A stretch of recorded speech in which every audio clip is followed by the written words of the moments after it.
Logotipo do Instituto Claro. Surge o texto. 5 perguntas sobre violência contra o professor. Homem entra em uma sala e senta em uma cadeira. Renato Antônio Alves, pesquisador do Núcleo de Estudos da Violência, NEV USP. 1. Quais são as causas da violência física contra professores no Brasil? A primeira coisa que a gente tem que pensar, eu acho que é entender a violência como sendo um fenômeno que ele tem multicausalidades, né? A violência física ela é uma expressão de violências, outras, às vezes até menores, que muitas vezes não vai se dando conta, não vai se valorizando, ou vai se tratando como, é assim mesmo, é coisa de jovem, é coisa de menino. Então todas essas coisinhas que muitas vezes não vai se dando bola, elas vão se acumulando, e você vai passando duas coisas. Primeiro, de que isso é normal. Segundo, como isso é normal, aquilo também vai ganhando uma escala, até chegar nessa violência física. Todos os casos de violência, inclusive os homicídios, eles são muitas vezes a expressão maior de outras violências, de outras violações menores ou consideradas menores, que não foi se dando atenção. Então na escola isso acontece muito. Então a violência que aparece ali contra o professor é aquela violência que também faz parte desse espaço, inclusive muitas vezes entre os próprios alunos, aquele empurra-empurra, aquela brincadeira, aquele apelido de mau gosto, né, que muitas vezes começam ali entre eles. E esse professor, nesse papel até de docente, nesse papel, inclusive, às vezes na relação, quanto mais as educações primárias, o ensino médio, são relações entre um adulto, né, e os adolescentes, o adulto e as crianças, que você também vai autorizando por você não intervir, você vai passando um sinal de que isso é normal. Isso vai sendo não só normal, mas que é uma coisa também aceitável. E isso vai ganhando escala, até chegar numa violência maior que muitas vezes se volta contra o próprio professor. 2. Quais são os tipos de agressões mais comuns?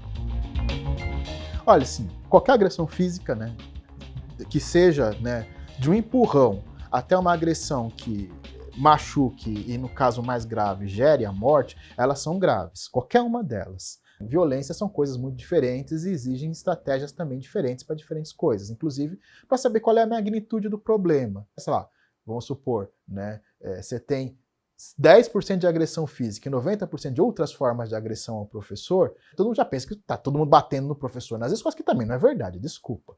Tem casos muito graves, casos que ganham inclusive notoriedade na mídia, né? Esses casos mais graves, eles não são o cotidiano da escola, não são mesmo. O cotidiano da escola até são esses desentendimentos, mais até verbais, mais até comportamentais, do que necessariamente, né, essas agressões mais sérias. E às vezes, até dizendo isso, as soluções são até muito mais simples, até em termos de políticas públicas, né, e recursos envolvidos nisso, do que você tiver que pensar que está todo mundo batendo nos professores, tem que fazer um outro tipo de atuação, sei lá, botar, sei lá, projetos aí que a gente tem, né, de alguns governos, botar uma polícia em cada escola. Isso tem um custo.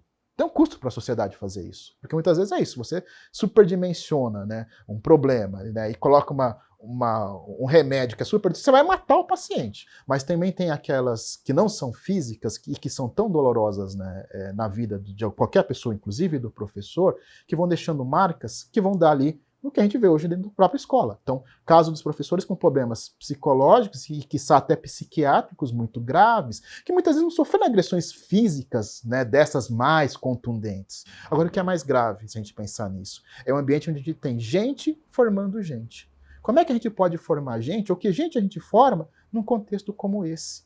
Onde quem está lá para educar também se sente ameaçado e se sente permanentemente com medo de ser agredido. E quando a gente também tem isso, é instinto animal, né? Para me defender, muitas vezes eu também agrido. E aí você vai criando essa bola de neve. 3. A que se deve o aumento do número de casos de violência nos últimos anos? A gente tem, primeiro, uma certa banalização da própria violência. Ao longo desses últimos anos, também, usar a violência como uma forma de resolução de conflitos, ela também passa a ser algo não só que vem crescendo, mas ela também vai se tornando uma forma, inclusive, legitimada, né, de você tentar resolver os conflitos pela própria violência. Né? O outro, que a gente vive uma sociedade também que, infelizmente, ela também vem se tornando cada vez mais violenta. Então, apesar dos homicídios terem caído, outras formas de violência elas também têm permanecido e também têm crescido. E isso também repercute dentro da escola. Então, por um exemplo, né, uma escola onde você tem a presença de sei lá, tráfico de drogas, né, que muitas vezes é bastante violento também nas suas mediações, nas suas negociações. Essa violência, queira sim ou queira não, ela acaba também interferindo na dinâmica da escola.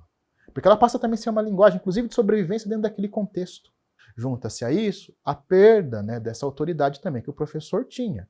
Né? No passado, o professor era uma figura de autoridade. Hoje, né, não é só o aluno que retira a autoridade do professor. Muitas vezes, nessas relações entre pais e alunos, né, os pais também são os primeiros a tirar a autoridade do professor. E a escola não tem, hoje, servido para a construção desses consensos mínimos de convivência. E daí a gente começa a falar, então a escola é um lugar de educação que implica nessa educação formal, nessa educação escolar, mas ela implica também nessa relação com a comunidade, que é inclusive trazer esses pais para a escola, para também discutir que educação nós queremos. Como é que nós implicamos também esses pais, esses professores, esses alunos na construção dessa educação também coletiva, né? Isso implica você ter professores com mais tempo, com melhores condições, inclusive de trabalho, de vida. Para a gente ter espaços mais saudáveis, implica você também ter condições mais saudáveis, inclusive para esses professores que vão estar cuidando dessas crianças, vão estar formando essas crianças, esses adolescentes, esses jovens. 4. Punir é a melhor maneira de lidar com a violência? A punição nem sempre é educativa. A educação, né, e quando a gente fala em educação, né, pensando na questão da violência, ela vai passar muito por essa intermediação de uma certa expressão. Né? Se a gente pensar a violência, inclusive a agressão física, que no nosso caso, pensando até a violência contra os professores, a gente também pode pensar ali que algum canal de comunicação foi interrompido que está se manifestando por essa violência, por esse ato. Quanto mais severas são essas punições, elas são punições muitas vezes também que vão interrompendo essa possibilidade de palavra. E isso também é violento. E o outro também reage diante disso. Então, o que a escola está ensinando quando ela está simplesmente punindo, muitas vezes até sem ouvir os outros lados, né? Muitas vezes até sem poder também dizer, sem poder também explicar por que aquilo não foi legal, por que aquilo foi ruim, como é que o outro se sentiu, ouvir também como é que o outro se sentiu. Isso vai das duas partes, do violento e do violentado. Né? O violentado também tem que dizer para o outro, olha, né, isso me causou isso, e assim você também tem que ouvir. Né? E o violento tem que dizer, olha, eu fiz isso também por causa disso, e a gente tem que ouvir. Ah, agora eu entendi. E quais seriam as soluções e possibilidades para a gente encontrar outras mediações em outras situações que sejam essas, que não seja necessariamente nem a violência, nem a punição. 5. Que medidas podem ajudar a combater a violência na escola? É abrir esses espaços de diálogo. Né? A gente valorizar esses espaços, a escola como um espaço de encontro, troca de experiências, troca de gostos, né? Troca de referências, né? Aprende coisas novas entre si. Então a gente tem que ir ampliando esses espaços de contato e esses espaços de diálogo, esses espaços de escuta e esses espaços de fala. E a partir disso a gente vai reformulando toda a nossa proposta do que é o estar na escola. Juntos, sempre juntos. Né? E a escola é esse espaço de estar juntos. Né? Se a gente vai fazendo isso, sem dúvida nenhuma, essa violência vai diminuindo. E ela diminui mesmo. E por isso que também a gente vai pensando muito nessa situação da violência, nessa relação, nessa dimensão relacional. A gente não violenta aquilo com a qual nós estabelecemos vínculo, com aquilo que a gente desenvolve afeto. Né? E para desenvolver afeto, precisa ter tempo. A gente vive numa sociedade cada vez mais, hoje é explicitamente claro, né, de menos diálogo e de mais violência. E quanto mais violência, menos diálogo. Né? Quanto mais diálogo, menos violência. E diálogo não significa necessariamente impor a sua vontade no outro, mas implica em você ouvir o outro. Você não precisa aceitar, mas você pode ouvir. Né? Aí, se você ouve o outro também pode te ouvir. E de repente não é nem a tua nem a minha, porque a gente conversando, a gente pode chegar numa terceira coisa que não é nem você nem eu. facebook.com/Instituto Claro, twitter.com/Instituto_Claro, instagram.com/Instituto Claro. Créditos finais. Logotipo do Instituto Claro.